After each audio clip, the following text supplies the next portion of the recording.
Good morning, welcome to the channel. We are back at the basement renovation that we're converting into a clinical practice.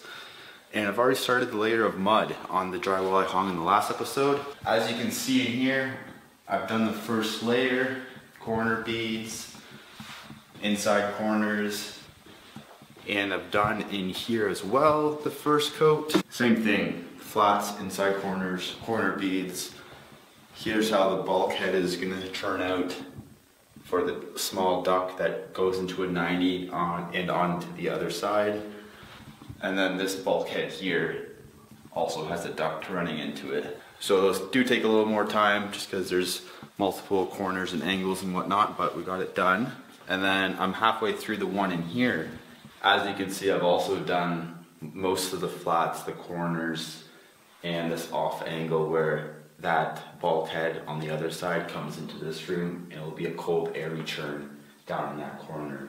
So it's going pretty well. I am using Sheetrock 90, which is a fast drying mud, just because there's a bit of a time crunch to get this done because the ceilings are going to get California spray textured, and he'll be coming next week. So I want to make sure I can at least get the ceilings done. It will go a little faster because I won't have to do a third coat or sand the ceiling. Because it will be textured, but then the walls and everything still require that third coat.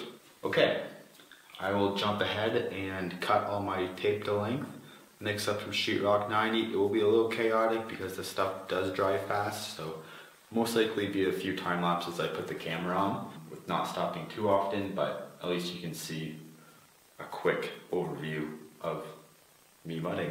How exciting. To measure my tape out for that, I'm just going to do it on the floor.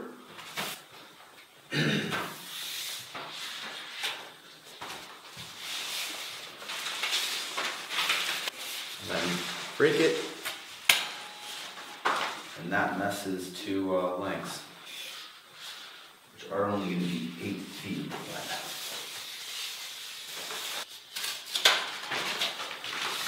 The paper has a crease on it.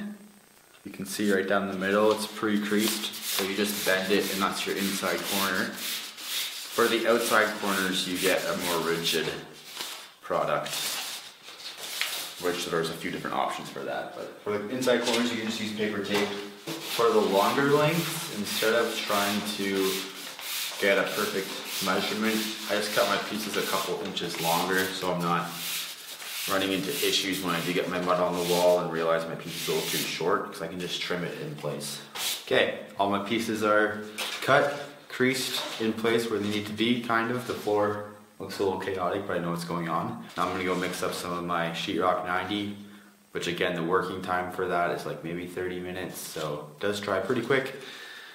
But I'll put you on a time lapse when I do it, probably. I don't know, figure it out.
Okay, ceiling's done, and 2 inside corners. I ran out of mud, which is a good sign rather than waste it.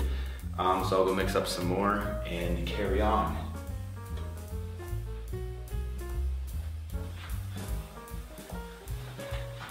New batch.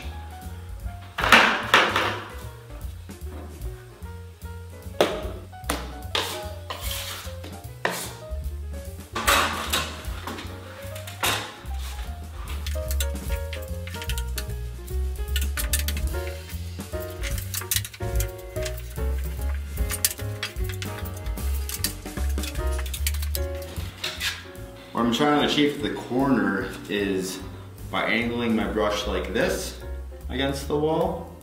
I can push it into that gap if there is any gap. It helps the tape kind of key into place when I go ahead and embed that tape.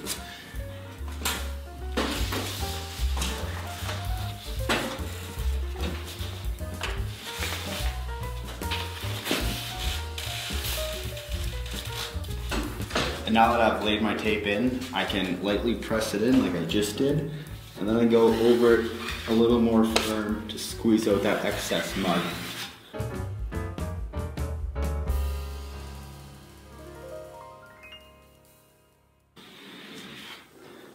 So this is actually part of my second coat. Now that I've embedded the tape, I can go ahead and do one side of that tape to cover it up,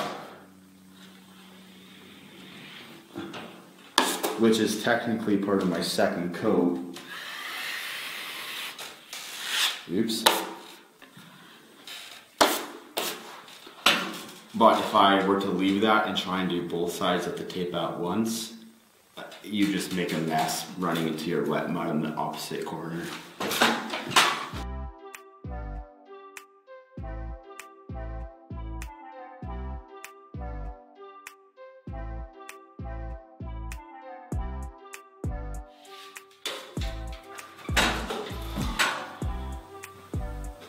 Okay, the flats are done.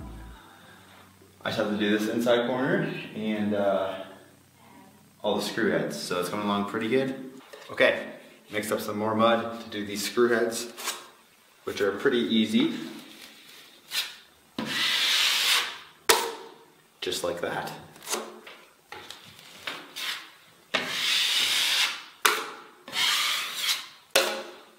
I'm still using the Sheetrock 90 for these screw heads just to accelerate the process a little more.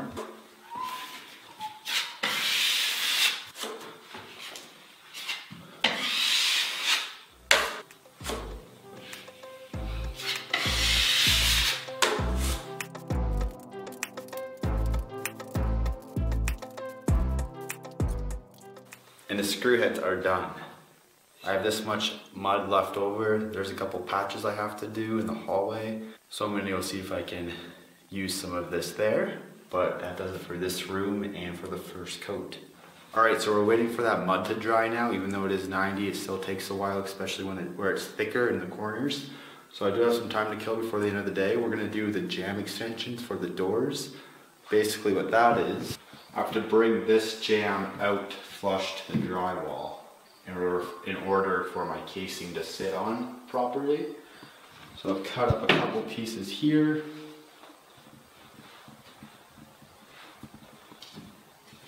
And then my piece of trim can go on here like that.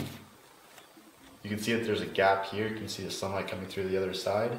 So we're gonna shove some insulation into that gap just to help reduce the noise going from one door to the other.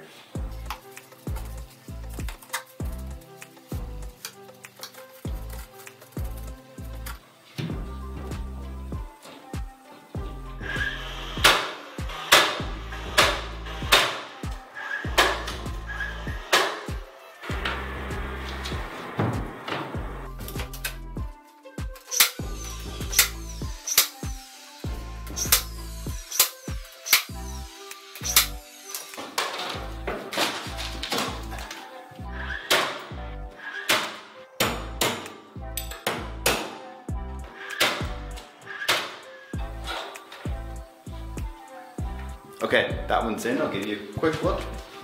Pretty simple fix to the problem, and my casing can go right on there. Okay, those jamb extensions are in. I'm actually working on hanging a door, which is right here, but I haven't caught it on camera, so sorry about that. We couldn't get a pre-hung door that was the right width, so I'm just doing it myself. Okay, that'll do it for today's episode. So thanks for watching. We'll see you in the next one.